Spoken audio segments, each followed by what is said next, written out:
what precisely, since we're going to pursue this, what precisely is toxic masculinity? As opposed to, say, toxic femininity or toxic humanity. What exactly are you asking me about? I really want to know what you like, how you would describe toxic masculinity. No, I want you to define what toxic masculinity constitutes. And I don't want the normal, instinctive things that men do to be called something that is not.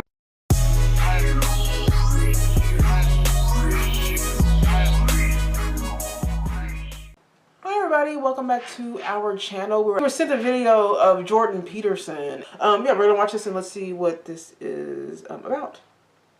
Hi Jordan, my question is, what is the antidote towards toxic masculinity? Well, the antidote is responsible masculinity. And what does responsible mean? It means, well, if you're responsible, then you're trying to do what's honest first. So you're careful with your speech and your actions. You're careful with your speech in that you don't say things that you know to be false. And you're careful in your actions so that you don't have to lie about what you do. That's a good start. And then the next thing would be that you're capable of taking responsibility for yourself at least, so that once you're an adult, no one else has to bend over backwards to ensure that you don't unduly suffer in the world. And so that's responsibility for yourself. And then if you get halfway good at that, well then, you know, you might think about taking on the responsibility of a family and contributing to your community and doing all those things in a harmonious manner. And that's obviously the antidote to toxic masculinity, which is not a phrase I would generally use. I just think about it as, you know, what would you call it? I think sinful behavior is a much more accurate representation personally, but it's honesty and responsibility. And I do think about it as a function of harmony. I got that a lot from reading Jean Piaget, whose work was a psychological extension of Kant's categorical imperative, because Kant believed that you should act in a manner such that if the way you acted became a universal, that would be beneficial.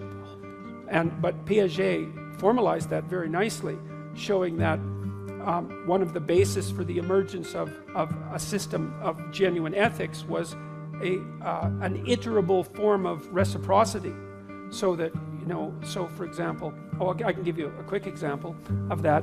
My granddaughter, who's now 15 months old, has discovered a new game, and it's a Piagetian game, a developmental game, and she discovered this by watching, but also on her own, and partly because it's a very deep part of human nature. So she has this little wooden spoon.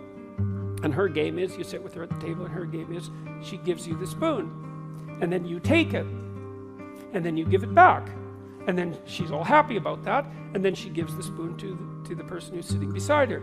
And then they give it back to her, and she's very happy about that. And so it's an amazing game, because she's learned to give up something, to let go of something that she wants, and to trust someone else to return it to her, and that's what she's playing with. And then you can play with that game. It's quite fun. So, you know, and you have to pay careful attention to her and watch how she's manifesting her emotions. And so maybe what you do is you take the spoon and you hide it under your hand. That sort of disconcerts her a bit. Then you show it to her and pick it up and give it to her, and she's happy about that, because what she sees is that the principle of reciprocity can maintain itself across a set of transformations, and that's really exciting to her. I'm sorry.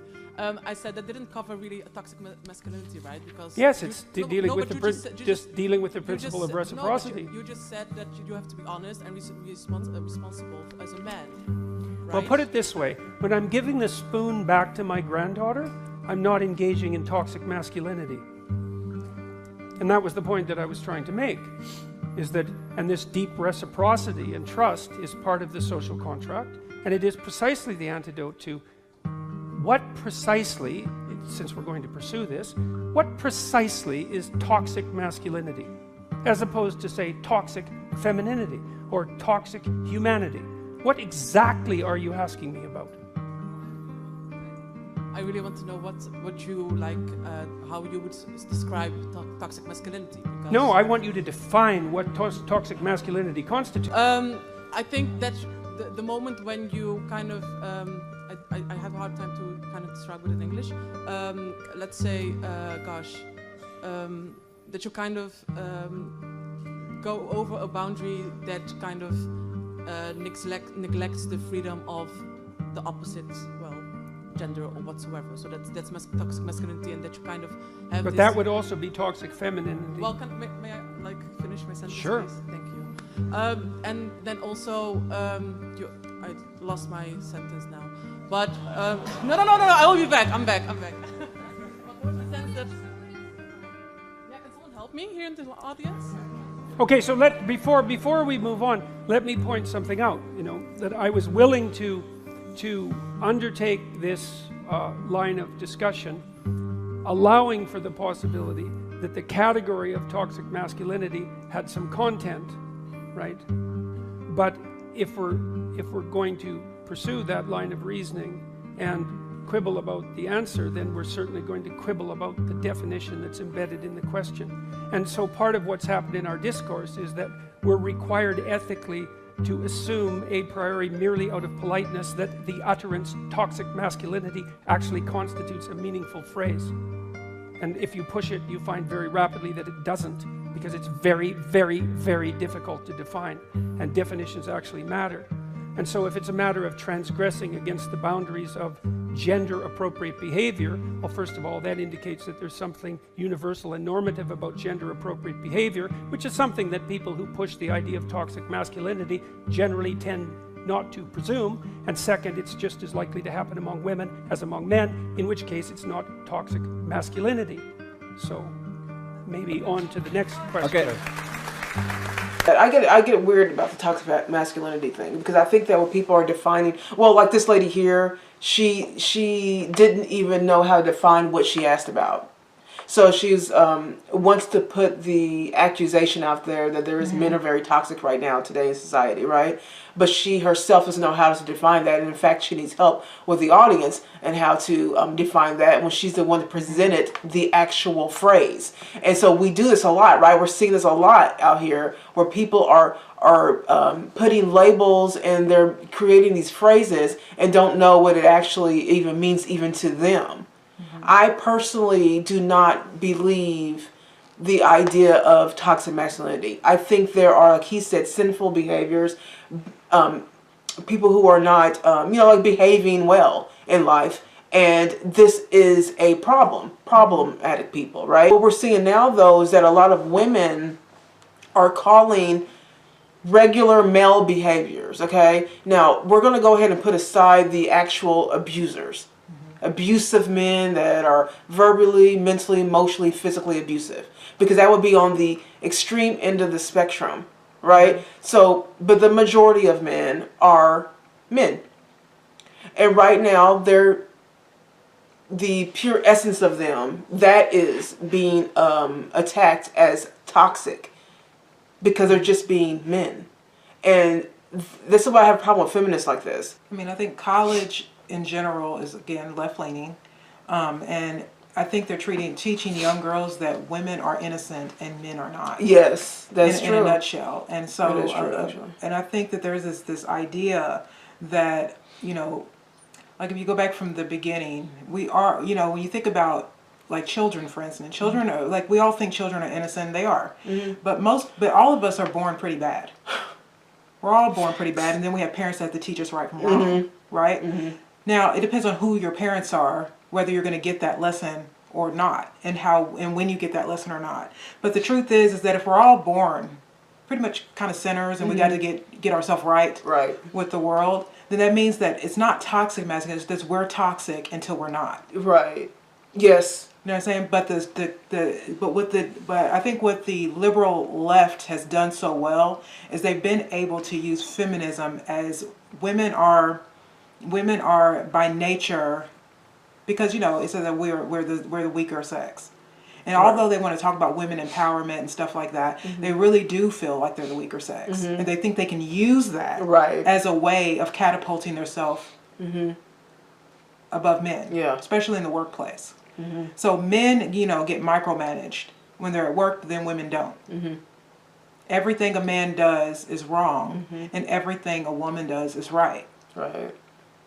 And so they're saying, like, if there weren't men, we'd be in a lot of trouble right now. You know what I mean? We would be. right now, because there's so much men are being beat down, with their masculinities being beat down, our country is kind of going to crack. Because we're not returning, because masculinity isn't just, masculinity can be bad. It can also be really good, and majority of the time it is very good. Because it protects you. Yeah. You know what I mean? It sacrifices for you. You know, it'll it'll make you feel more comfortable and safe. You know what I mean? Men who will do reckless things, that same type of energy though will go like they said, go into a burning building to save a child without thinking. Right. You know what I'm saying? So is that toxic? No. Right. But it's the same mentality. The same mentality. A man who will bungee jump is the same. That type of man is the same man who run into a building to save a child from a burning building. You know what I mean? But on the other end of that, there's femininity. That's really toxic. Because women are very manipulative. You know what I mean? And we use our sexuality to get our way.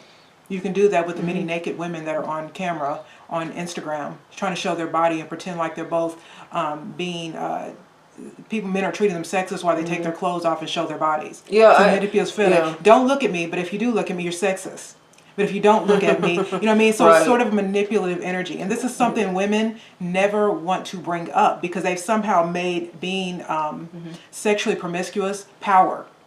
Well, if you're going to call it toxic masculinity, then you can, like you're saying, then we can go ahead and add in toxic femininity, can't we? Because a lot of women use the court system to and their children even to get away with things, or to use them against their ex-husbands or to-be ex-husbands, or to get child support. There's a lot of women who do these things that keep their children away from they're going through a battle there in court. So a lot of women use the court system in a toxic way. I mean, women do have power, though. Women do have power. We're not powerless. We never have been. It's just that when you have a power, whether you're a man or a woman, you have to use it responsibly. Yeah. Here's the thing, guys. I don't like the idea that we're just saying now that men just being men is just in their element, is just flat out toxic. Like it's just tyranny. It's just horrible. You know, they're just horrible people these days, and we're just being oppressed as women, and we're not getting paid enough, which we already know is debunked. It's just, there's too much talk about the wrong thing, I think. Like people you're making it seem like the idea of patriarchy is somehow harmful to our society, when what we know through evidence right away, not just us talking about this, evidence. The infrastructure of the world is men. You understand that? We are helpers. Don't get me wrong. We have done some amazing, women have done some amazing things, right? Don't get me wrong. That's true. Women look at the world emotionally. Yes, I know. Our entire prison system are full of, you look at the men's side, are full of single mother men. Right. This is what happens when women are in charge. You know what I mean? They're not just black men. They're white men. All the men that are in almost every man. I think the number is like up in the 80s. Color here doesn't matter. It doesn't matter. When you are raised with just a mom, you have more of an increase of going to jail. You have more increase in becoming having an out of wedlock birth. You're you have more of an increase of dropping out of school. You have more. So when women are in charge, there's more of an increase of harm. When men are in charge, there's more an increase in growth. That's what I'm saying. I think single fathers will probably be doing a lot better than single moms. Right. Simply because of structure. Yeah. And men are better with structure than women, because women are emotional, men are logical. Yes. You know what I mean? And those things matter. I think kids need both parents. I think both parents help a lot better than any single parent. But when you try to demonize men and then you make them ineffective, you get the world we get our country the way it is today, which is soft, it's very feminized. We're being laughed at all around the world now. You know what I mean? All of these, and this comes from too many women in office. The matriarchy is kind of taken over in that way. And I don't want the normal instinctive things that men do to be called something that is not. I don't like that. It's not fair. To me, it's just not fair. Toxic masculinity to me is a bad term, and I don't think that it fits in this. I don't like the narrative. What you're trying to do is, when women do this, what they're trying to do is make good men try to explain bad men. Yes, that's so annoying, which is what Jordan was doing. And Jordan Peterson is a married man who raised his kids, and understand. You know what I mean? So, but you're always trying to make it seem, the agenda is always to try to make men to seem overbearing, right, and toxic. It's like, what? And the truth is that when you take men out of the situation, we as women don't do well at all. At all. Like at all. At all, you guys. It's bad. We don't do well at all. Yeah. And the statistics are there. I mean, even when there's a old show in 1978, it's called Free to Choose. It's on YouTube with Milton Friedman and Thomas Sowell and a few other people. And there's a white lady on there that works for the welfare system, and she goes on and on about the challenges women on the welfare system go on to. And he's trying to say, well, it's like you're trying to make it seem as though these women don't have options here. You don't have to have sex. He's like, I came from a time when there was a lot more poverty and a lot more racial discrimination, and we had a lot less single parenthood. Yep. We had a lot more people going to church. We had a lot more families together. He's like, I came from a single parent home. That was considered rare for a black person to not have a father in the home. And so that's what I'm saying. The personal responsibility of people, and this is how personal responsibility goes away, is when these girls go to high school, or these kids, and they get constantly told that everything men do is wrong, they think that they don't have to have responsibility for what they bring in to the world. We do this when we talk about black people a lot, and a lot of black people get mad at us, is that when you take personal responsibility and you make it about somebody else all the time, then you don't reflect, you don't look at yourself. You think everything just happens to you. You aren't involved at all. Right. And that's just not true. Yeah, it's not true. My life has been a series of me, not white people, not men, me making a lot of mistakes. Now you can say maybe my parents, they could have been married, I could have had a better upbringing in that way. But the truth is that you have to be able to give, as soon as you become an adult, you have to be able to take responsibility for your actions. And if you don't, your life will reflect it, no matter what it is. Yeah. You know what I mean? And so walking around saying men are toxic, and then as soon as you're 50 years old and not married, then sit there and say there are no good men. Right. Because you spent all of your time talking about how toxic they were. Well, instead of not the fact that they are still the infrastructure of this country. They're the reason why this country runs. They're the reason why we have a military. They're the reason why we have the cops. They're the reason why we have plumbers. The dirty jobs. All of those are still dominated by men. And quite frankly, we can live without Oprah. We can live without, Gayle King. We can live without, Hillary Clinton. But we can't live without the infrastructure of our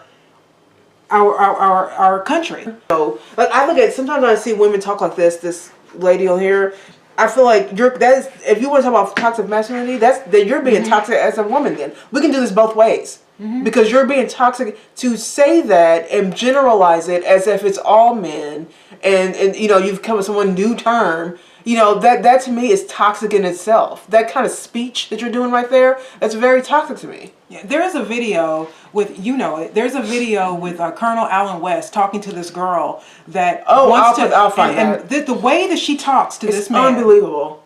It's just out of line. And you talk about toxic femininity. This is what they're teaching your kids in college, because he was at a college when he did this. Do you identify as black? No, it's a serious question, because you might not identify. Can you please put the mic? Thank you.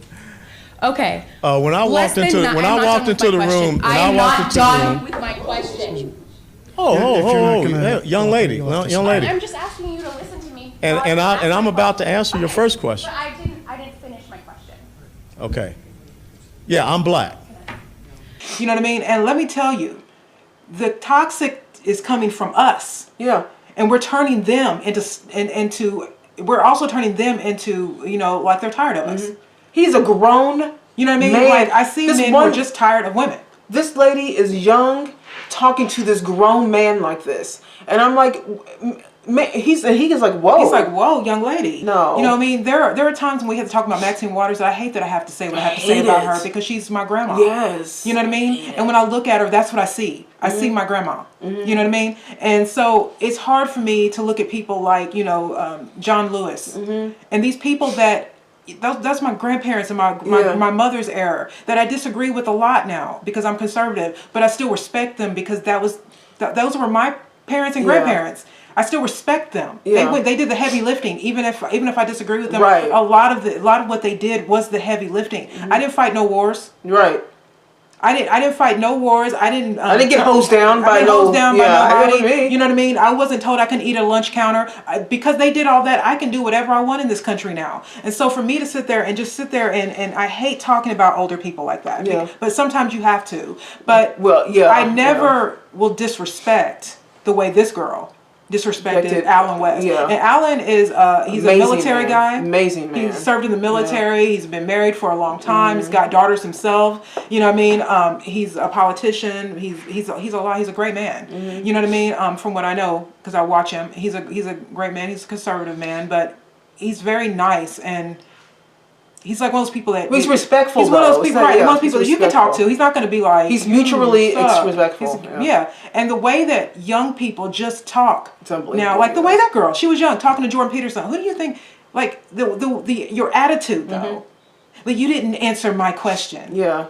It's like... No, he is trying to answer your question.